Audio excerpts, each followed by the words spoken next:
Hello students, most welcomes of you all बेटा। आज हम अपने एनसीईआरटी इन्फो बाइट्स के अगले वीडियो सेक्शन में आपका स्वागत करते हैं और आज एक बहुत important topic class 11th NCERT का हम लोग डिस्कस करने जा रहे हैं, जिसका नाम है रेस्पिरेटरी बैलेंस शीट। जैसे बैलेंस शीट किसी कंपनी के अलग अलग तरीके के इनकम और इन्वेस्टमेंट के साथ साथ एक्सपेंडिचर का लेखा जोखा रखती है, ठीक उसी तरीके से रेस्पिरेटरी बैलेंस शीट भी बेटा हमारी बॉडी में रेस्पिरेटरी एक्टिविटीज़ में खर्च होने वाले एटीपी और बनने वाले एटीपी के बैलेंसिंग का पूरा प्रोसेस है। तो रेस्पिरेटरी बैलेंस शीट जो है, हम ये कह सकते हैं कि energy calculation of a cell है। Energy calculation of a cell is called as respiratory balance sheet. ये बहुत इंपॉर्टेंट कॉन्सेप्ट है, इसको जरा ध्यान से आप लोग समझिए। जैसे मैं अगर इसे एक टेबुलर मैनर में आपसे एक्सप्लेन करूं तो कहानी की चलती कैसे है।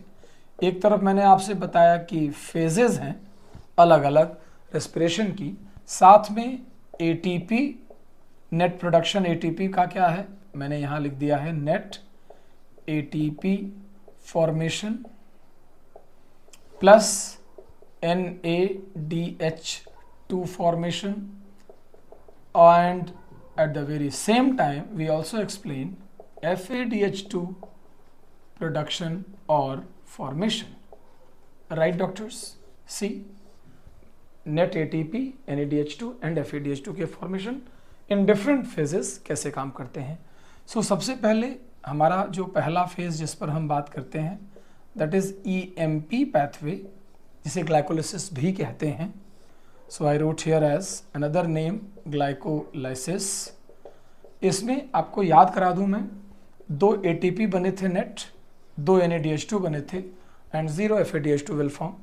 Second is called as link reaction और you can call it as gateway reaction.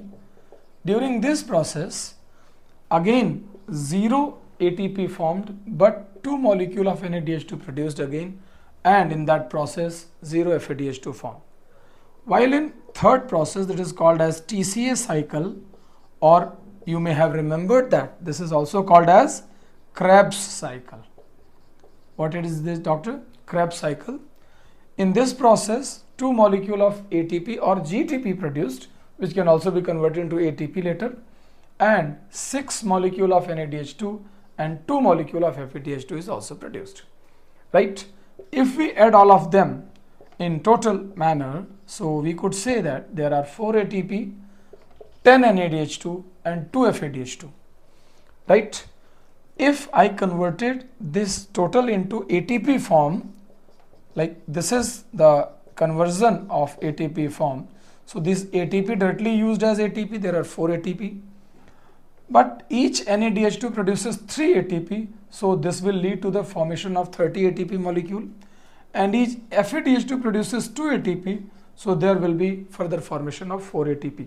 So if we add this 4, 30 and 4, so this will collectively leads to the production of 38 ATP from one glucose molecule. This is general energetics you need to understand about any glucose molecule breakdown during respiration process. At the very same time you need to understand as well कि इस process को करने के लिए क्या क्या conditions required हैं। So I wrote here as conditions required. क्या क्या कंडीशंस रिक्वायर्ड होंगी बेटा? These are 4 conditions. पहला, glucose should be preferable respiratory substrate. Glucose should be preferable respiratory substrate. पहली कंडीशन ये है।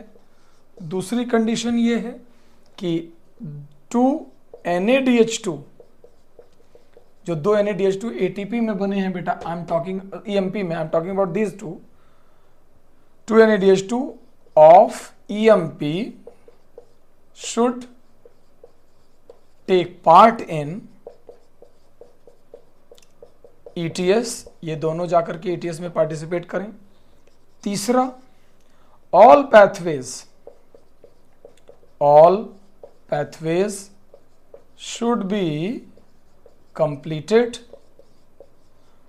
all pathways should be completed one after other, एक के बाद एक सारे pathway complete हो, and at the last no intermediate, जब respiration चल रहा होगा तो कोई भी intermediate, बेटा no intermediate should leave or enter into pathway।